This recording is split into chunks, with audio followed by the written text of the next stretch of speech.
Sir నమస్కారం sir. నమస్తే. Sir అమెరికాలో షట్ డౌన్ అని అంటే ప్రభుత్వ ఆఫీసులన్నీ క్లోజ్ చేసినట్టుగా చెప్తున్నారు సార్. మరి ఎందుకు ఈ గల కారణాలేంటి? అత్యవసర ఆఫీసులు తప్ప మిగతా ఆఫీసులన్నీ క్లోజ్ చేశారు. మరి ఈ సంఘటన ఎందుకు చేశారు? ఈ నిర్ణయం ఎందుకు తీసుకున్నారు సార్? ఆ నిర్ణయం ద్వారా ప్ర ఇండియాకేమన్నా ప్రభావం ఉండొచ్చా సార్? ఇప్పుడు ప్రపంచవ్యాప్తంగా ట్రంప్ వచ్చినప్పటి నుంచి కూడా రోజు ఏదో ఒక వివాదం కావచ్చు, రోజు ఏదో ఒక టెన్షన్ కావచ్చు. అంటే ట్రంప్ మైండ్‌లో ఎప్పుడు ఏ నిర్ణయం బయటకొస్తుందో, ఆ నిర్ణయం వల్ల ప్రపంచవ్యాప్తంగా ప్రభావం అనేది పడుతుంది.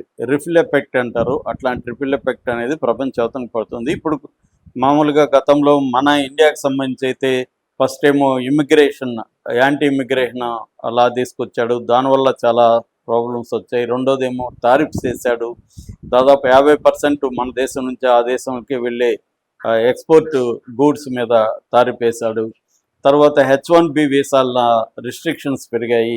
ఇలా రకరకాల నిర్ణయాలు ట్రంప్ తీసుకున్నాడు. లేటెస్ట్గా ఏంటంటే అమెరికాలో షట్ డౌన్ అనేది స్టార్ట్ అయింది. షట్ డౌన్ అంటే ఏంది, దాన్ని ఎందుకు తీసుకున్నారు, దానివల్ల అమెరికా మీద ప్రభావం ఏంటి, దానివల్ల ప్రపంచం మీద ప్రభావం ఏంటి, ముఖ్యంగా ఇండియా మీద ఎలాంటి ప్రభావం పడుతుంది, ఇది షార్ట్ టర్మ్ ప్రభావం ఏంటి, లాంగ్ టర్మ్ ప్రభావం ఏంటి అనేది మనం చూద్దాము. షట్ డౌన్ అంటే అర్థమైందంటే అమెరికాలో ఉండే నాన్ ఎసెన్షియల్ గవర్నమెంట్ ఆఫీసెస్ అన్నీ క్లోజ్. ఎందుకంటే ఉద్యోగస్తులు పనిచేయడానికి లేదు. మొత్తంగా అమెరికాలో 40 లక్షల మంది గవర్నమెంట్ ఎంప్లాయీలు ఉంటారు. అందులో ఇప్పుడు 8 లక్షల మందికి ఉద్యోగాలు పోయినాయి. ఉద్యోగాలు పోయినాయంటే పర్మనెంట్గా కాదు, టెంపరీగా. అంటే వాళ్ళు ఇంకా అన్పెయిడ్ లీవుల్లో, అంటే వేతనం రాని లీవుల్లోకి వెళ్ళిపోయారు. అంటే టెంపరీగా వాళ్ళని తొలగించినట్టు. ఎందుకు ఇది జరిగింది అన్నప్పుడు అమెరికాలో మామూలుగా మనకి ఇక్కడ ఎట్లయితే పార్లమెంట్ అంటామో, పార్లమెంట్లో రాజ్యసభ లోక్సభ ఉంటాయో, అలాగే అమెరికాలో కూడా కాంగ్రెస్ అంటారు దాన్ని. కాంగ్రెస్లో 2 ఉంటాయి. ఒకటి హౌస్ ఆఫ్ రిప్రజెంటేటివ్స్, సెనేట్, ఈ 2 ఉంటాయి. మనకి ఎలాగైతే బడ్జెట్లు ఎవ్రీ ఇయర్ బడ్జెట్ పాస్ అయితేనే కదా మనకి మిగతా అన్ని పనులు అవుతాయి, అలాగే అక్కడ కూడా కాంగ్రెస్లో బడ్జెట్ పాస్ అవ్వాలి. వాళ్ళకి అక్టోబర్ 1 అనేది ఫిస్కల్ ఇయర్ అంటారు, ఆర్థిక సంవత్సరం. అక్టోబర్ 1 అనేది డెడ్ లైన్ అనమాట. అప్పట్లోగా బడ్జెట్ పాస్ అవ్వాలి, లేకపోతే ఫండ్ ఆగిపోతుంది. గవర్నమెంట్ ఆఫీసులకి అంతా ఖర్చు పెట్టేది గవర్నమెంట్ ఖర్చు పెట్టాలంటే బడ్జెట్ పాస్ అవ్వాలి. బడ్జెట్ పాస్ అవ్వకపోతే గవర్నమెంట్ స్పెండింగ్ అనేది ఆగిపోతుంది.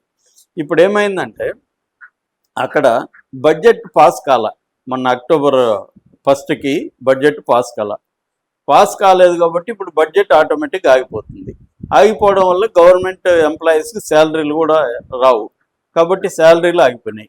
శాలరీలు ఆగిపోయడమే కాకుండా వాళ్ళని ఇంటికి పంపించే కార్యక్రమం జరిగింది టెంపరీగా. సో ఎందుకు ఇది జరిగిందంటే అక్కడ డెమోక్రాట్స్, రిపబ్లికన్స్ అని ప్రధానంగా 2 పార్టీలు ఉంటాయి. ట్రంప్ పార్టీ పేరు రిపబ్లికన్ పార్టీ, దానికి ఆపోజిట్గా ఉన్న పార్టీ పేరు డెమోక్రటిక్ పార్టీ.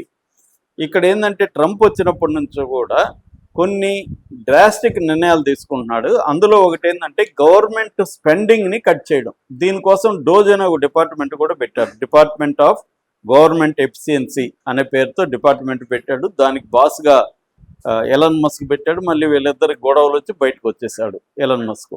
అంటే ట్రంప్ ఏం చేస్తున్నాడు అంటే కొన్ని సర్వీసెస్కి, ఎడ్యుకేషన్ మీద స్పెండ్ చేయడం, హెల్త్ మీద స్పెండ్ చేయడం, సోషల్ సెక్యూరిటీ మీద స్పెండ్ చేయడం, ఇలాంటి, అట్లాగే మెడికల్ రీసెర్చ్ మీద స్పెండ్ చేయడం, ఇలాంటి వాటికంతా కట్ చేసేసాడు ఫండ్.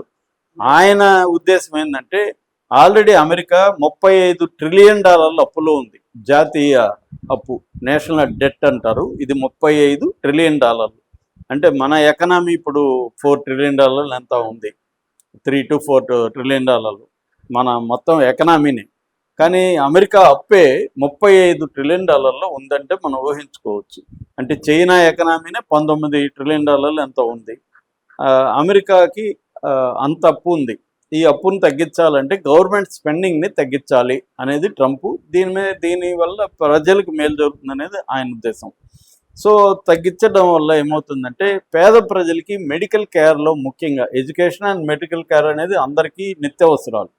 ఈ మెడికల్ కేర్లో పేదలకి కట్ అయిపోవడం వల్ల పేదలు బాధలు పడతారని చెప్పి డెమోక్రాట్స్ ఏం చెప్తున్నారంటే ఈ నిర్ణయాన్ని నువ్వు వెనక్కి తీసుకోమని ట్రంప్ని అడుగుతుంటే ట్రంప్ తీసుకోవట్లే. అందుకని వాళ్ళు ఏం చేశారంటే బడ్జెట్లో హెల్త్ కేర్కి సోషల్ సెక్యూరిటీకి ఎడ్యుకేషన్కి ఫండ్స్ కేటాయించకపోతే మేము బడ్జెట్కి ఓటేయమని వాళ్ళు చెప్తున్నారు. సెనేట్లో బడ్జెట్ పాస్ అవ్వాలంటే 60 ఓట్లు రావాలి. కానీ ట్రంప్ పార్టీ అయిన రిపబ్లికన్కి 53 ఓట్లే ఉన్నాయి, ఇంకా 7 ఓట్లు తక్కువ ఉన్నాయి. సో డెమోక్రాట్స్ ఓటేస్తేనే బడ్జెట్ పాస్ అవుతుంది, డెమోక్రాట్స్ ఓటేయట్లా, దానివల్ల ఆగిపోయింది. ఇది విషయం అనమాట. దీనివల్ల ఇప్పుడు 8 లక్షల మంది ఉద్యోగాలు టెంపరీగా పోయినాయి. ఇలాగ ఇంతకుముందు జరిగిందంటే ట్రంప్ ఉన్నప్పుడే జరిగింది, ఫస్ట్లో కూడా.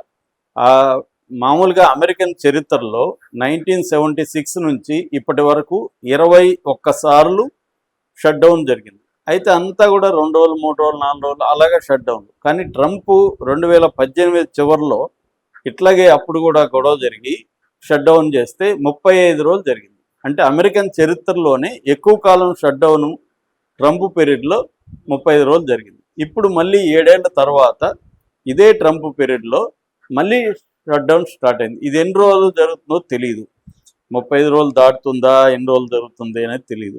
అయితే దీనివల్ల ఏంటంటే ఇక్కడ షట్ డౌన్ అంటే అర్థం ఏంటంటే నాన్ ఎసెన్షియల్, అంటే ఎసెన్షియల్ అంటే నిత్యావసరం ప్రజలకి ఏవేవి ఉన్నాయి, వాటర్ సప్లై కావచ్చు, సైబర్ సెక్యూరిటీ కావచ్చు, ఫుడ్ అండ్ డ్రగ్ అడ్మినిస్ట్రేషన్కి సంబంధించిన కొన్ని నిర్ణయాలు కావచ్చు, తర్వాత ఎయిర్పోర్ట్కి సంబంధించి కావచ్చు, ఇట్లా మెడికల్, పోస్టలు ఇలాంటివి నిత్యావసర సర్వీసులేమో ఉంటాయి, పనిచేస్తాయి. కానీ వాళ్ళకి కూడా శాలరీలు రావు, వాళ్ళు అన్పెయిడ్ జాబ్ చేయాలి వాళ్ళు కూడా, ఎందుకంటే బడ్జెట్ లేదు కదా శాలరీలో.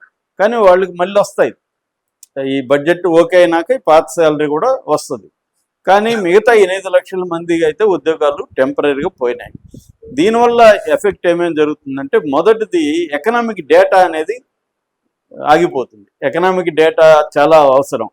అంటే పాలసీ డెసిషన్లకి ఎకనామిక్ డేటా ఉండాలి. అంటే నిరుద్యోగం ఎంత ఉంది, ఎంత ఆదాయం వస్తుంది, ఎంత వ్యయం అవుతుంది, ఈ మొత్తానికి సంబంధించి ఎకనామిక్ డేటా ఎప్పటికప్పుడు కావాలి. బ్యాంకుల నిర్ణయాలు తీసుకోవాలంటే కూడా ఎకనామిక్ డేటా కావాలి. ఇప్పుడు బ్యాంకుల నిర్ణయాలు తీసుకోలేవు, వీసాలు ఆగిపోతాయి, ట్రావెల్ ఆగిపోతుంది, చాలా చోట్ల మెడికల్ బిల్లులు ఆగిపోతున్నాయి. ఇలాగా మొత్తం అస్తవ్యస్తం అయితే అవుతుంది. దీనివల్ల ఇప్పుడు కంపెనీలకి లాస్ వస్తుంది. ఆల్రెడీ స్టాక్ మార్కెట్ డౌన్ అయింది. ఇండియాలో కూడా ఈరోజు ఇందాక చూస్తే నేను స్వల్పంగా డౌన్, నిన్న లీవు, ముందు రోజు ఒక 4 రోజులుగా బాగుంది, కానీ ఈరోజు మళ్ళీ నెగిటివ్కి వచ్చింది. అలాగా స్టాక్ మార్కెట్లో ప్రాబ్లమ్స్ వస్తాయి. ఇలాగా మొత్తం అమెరికన్ ఎకనామీ జీడిపి దాదాపు 1.2 నుంచి 2.4 వరకు పడిపోయే అవకాశం ఉంది. ఎందుకంటే మామూలుగా అక్కడ జీడిపి 7 నుంచి $15 బిలియన్ ఉంటుంది పర్ ఇయర్, అది ఇప్పుడు డౌన్ అయ్యే అవకాశం ఉంది. సో ఓవరాల్గా ఏంటంటే ఎకనామీ అనేది డౌన్ అవుతుంది, ట్రేడ్ తగ్గుతుంది, తర్వాత వీసాలు ఇట్లాంటివి ఇమిగ్రేషన్ మీద దీని ప్రభావం పడుతుంది. ముఖ్యంగా దీనివల్ల ఏంటంటే ఐటీ సెక్టర్ దెబ్బతింటుంది. ఇప్పుడు మనకి H1B అనే వీసా 70% ఐటీ సెక్టర్కే ఇస్తారు. సో ఈ ఐటీ సెక్టర్ మీద ఈ వీసాలు ఆగిపోయినప్పుడు ఐటీ సెక్టర్ మీద కూడా దెబ్బ పడుతుంది. అట్లాగే ఇంపోర్ట్స్ ఎక్స్పోర్ట్స్ మీద దెబ్బ పడుతుంది. సో దీని ప్రభావం ఇండియా మీద కూడా, మనకి అమెరికాకి దాదాపు 200 బిలియన్ల బైలేటరల్ ట్రేడ్ ఉంది. ఈ బైలేటరల్ ట్రేడ్ అనేది ఇప్పుడు దెబ్బతింటుంది ఇండియా మీద. అట్లాగే మనకి ఎవరి ఇయర్ $100 బిలియన్ రెమిటెన్స్ అంటారు. అంటే మన వాళ్ళు 54 లక్షల మంది అమెరికాలో ఇండియన్స్ ఉన్నారు. వాళ్ళు అక్కడ సంపాదించింది ఇక్కడ పెట్టుబడులు పెట్టడము, ఇండ్లకు పంపించడము చేస్తారు. అది రెమిటెన్స్ అంటారు. ఇది $100 బిలియన్ల వరకు పర్ ఇయర్ ఉందన్నమాట. ఇది ఇప్పుడు తగ్గిపోతుంది, ఎందుకంటే అక్కడ వాళ్ళ మీద ఎఫెక్ట్ పడుతుంది.